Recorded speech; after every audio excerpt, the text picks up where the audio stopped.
Ocupação é uma necessidade social. Nós estamos num estado criminoso, que sabota a educação, sabota a saúde, dominado por empresas, que tem uma estrutura escravagista mantida. Na minha opinião, a gente nunca viveu numa democracia, isso aqui nunca foi uma democracia.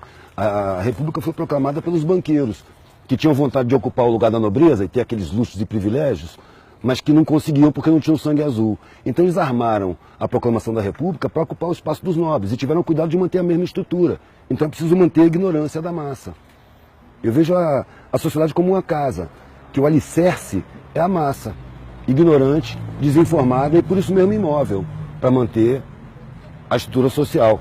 Os tijolos são as classes médias, não tem uma classe média. Tem a classe média que toca a pobreza, a seguinte até a classe média alta que toca o telhado, que é a elite. E a elite também está pressionada, porque existe a comieira, é na comieira que está o poder da sociedade. Não nessa gerência, governo para mim é gerência, não é governo. Eu não reconhecia o PT como governo. Era um capataz mais camarada, que jogava os colchonetes para o povo, deixava cair umas migalhas.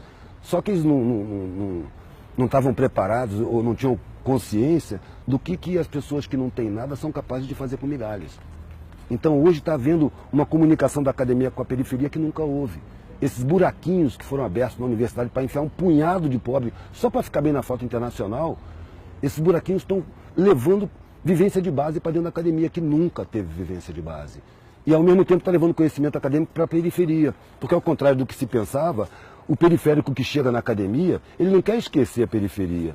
Ele tem um vínculo afetivo muito grande, que os de cima não sabem como é. Eles têm condição de viver isoladamente, cumprimentar o vizinho, bom dia, como vai, à distância. O periférico ele convive parede de meia, ele sabe o problema pessoal do vizinho. O vizinho está com fome, ele divide a comida dele. Então isso cria um vínculo que os de cima não percebem. O cara da academia, ele quer levar o conhecimento para a rapaziada dele. E isso está criando focos embrionários que ao longo do tempo vão se multiplicando, vão contaminando, vão gerando consciência. Agora não é uma coisa que vai acontecer numa geração, é uma coisa de muitas gerações. A sociedade levou milênios para chegar nesse ponto aqui. As pessoas que querem mudar o mundo invariavelmente desistem, porque elas querem mudar o mundo para si. Eu quero ver o mundo justo. Eu sei que eu não vou ver o mundo justo, mas se eu não viver na função de buscar um mundo menos injusto, minha vida não tem sentido. Só que a parada é essa, tem que ocupar tudo. Tem que ocupar todos os espaços, porque todos os espaços estão negados para a maioria. E é a maioria que banca. Se você prestar atenção na sociedade, é a parte de baixo que faz tudo. Quem é que planta tudo que se come? É mão pobre. Quem é que costura todas as roupas que se veste, de marca ou não? Mão pobre. Quem é que bota a calçada? Quem é que bota os tijolos um em cima do outro? Quem permite que a universidade funcione? É tudo pobre. Quem recolhe o lixo? Quem cata os feridos e leva para o hospital? Quem recebe no hospital? É tudo pobre. Então os pobres são a base da sociedade. Quem é que liga as máquinas? São os pobres. Aí você pega o sistema tributário. Quem é que financia o Estado? A massa tributária sai do consumo. Então o pobre financia o Estado. Os pobres eles constroem, eles botam para funcionar, eles mantêm, reparam, eles sustentam o Estado. E, no entanto, são enganados, são inferiorizados, são sabotados, têm seus direitos humanos negados, seus direitos fundamentais, sabe? São colocados em uso, como se fossem animais. É ali que precisa tomar consciência, porque é ali que está a força da sociedade. Só que está inconsciente. Para isso se nega a instrução, se nega a educação, como num sistema escravagista. O escravo não pode saber ler, não pode ter instrução, porque senão ele se esclarece e se revolta. É isso que acontece, na minha visão. A parte mais importante da comunicação é o receptor. Então não adianta eu chegar lá e falar em paradigma.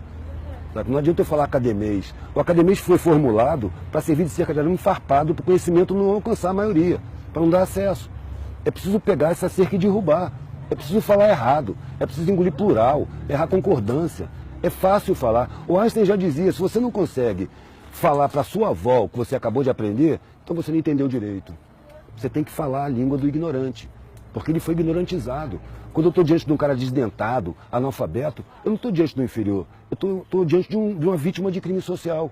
A sociedade é criminosa. Então, se eu tive meus direitos respeitados, eu tenho uma dívida com essa galera, eu não tenho superioridade. Eu tenho uma responsabilidade a mais, eu tenho que ser mais tolerante, eu tenho que aprender a falar a língua dele, para mostrar para ele que ele não é inferior porra nenhuma. Isso é uma grande mentira. Ele é a base da sociedade. E é o mais forte de todos. Porque o patrão, se ele perder os empregados, arrisca ele não saber fritar um ovo. Quem faz tudo são os empregados. Quem trabalha com dificuldade se fortalece, supera dificuldades. Quem tem muita facilidade não supera dificuldade, precisa de alguém para superar para ele. Por isso a dependência dos de cima dos de baixo, eles dependem dos de baixo. E aí para inferiorizar, para os de baixo não ter consciência.